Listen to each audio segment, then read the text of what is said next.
After tackling Zavok in March, thanks for the massive support in that vid by the way, you guys are the best. It's been long overdue I tackle an even more great example of potential than Zavok. After about 3 years after Lost World came out, we got the as of now latest installment in the Sonic franchise, Sonic Forces, or as it's also known, great! But seriously, the lead up to this game was exciting as hell. The story seemed to have a more serious tone, more characters than just Sonic were playable, except for Classic of course. And the villain roster seemed incredible with the likes of Metal Sonic, Chaos, Shadow, and Zavok.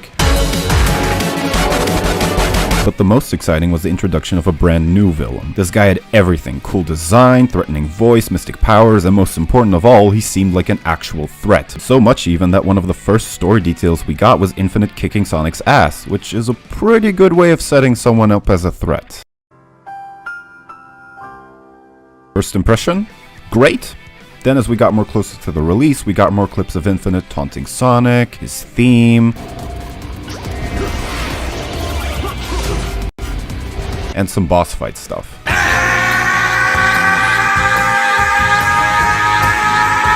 So at the beginning of the game, Eggman is having this big speech about his new plan and how he's finally gonna beat Sonic, and we see Infinite hanging out in a tube.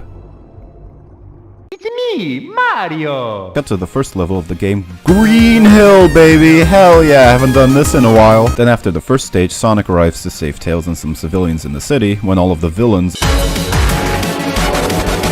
and our boys show up. Sonic tries to dash into Infinite and then... NANI?! Surprise, motherfucker! Here we go!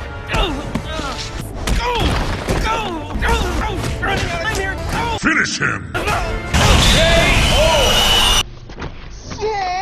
So yeah, pretty good first impression. After stage 8, Sonic meets up with him again for the first time since the time skip, kicking Silver's ass, and the dialogue is actually pretty good here. Alright, first boss fight, let's do this. Stu. Oh, fuck! Oh, that's a rattlesnake. Four. Come on, I'll show you. Let's see him. Okay, that was great. Okay, the second boss fight and... oh, it's already done. Yeah, the second boss is great. After the boss fight, Infinite starts his edgy talking again, and then just leaves. Then when the heroes launch a second attack on Metropolis, Sonic confronts Eggman and Infinite, and they pull something completely new out of their asses. Infinite releases a small black orb that Eggman calls Null Space, which transforms into a black hole that sucks in Sonic and the Avatar. And then 5 seconds later, they get out of. During the final siege of the game on the Eggman Empire Fortress, Infinite leads the army of what we now know by that point to be illusions, which is great. Hey, Infinite! Long time no see. Sonic then chases and fights Infinite, and I kid you not, his final boss is a slightly more difficult version of the Metal Sonic boss fight from this game.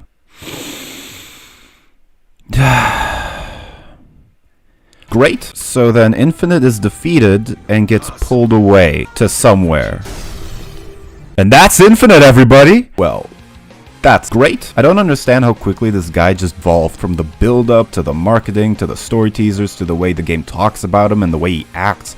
Everything set him up as a threatening villain that would command the narrative. But wait, what's that?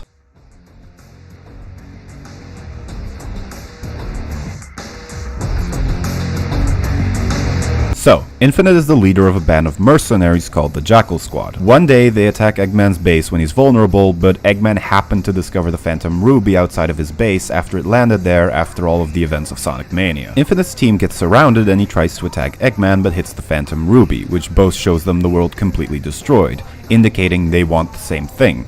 Eggman then hires them to guard a base for him in the Mystic Jungle. Let's do this. Defense Squad Jackal has already been completely annihilated. Infinite then attempts to avenge his friends. You destroyed my squad. I'll show you why they call me the ultimate mercenary. Take this! What? When it comes to villains, this franchise has some great villains. Infinite has been given some real credibility, been a consistent threat and menace throughout the game, given an actual good backstory with more potential to come. With all this setup, they did something, so that's where we're at now. Sonic Rangers or Frontiers is normally coming out next year, and with the rumors and leaks around that game sounding pretty promising, I want to get my hopes up. Infinite is a step in the right direction concerning Sonic villains.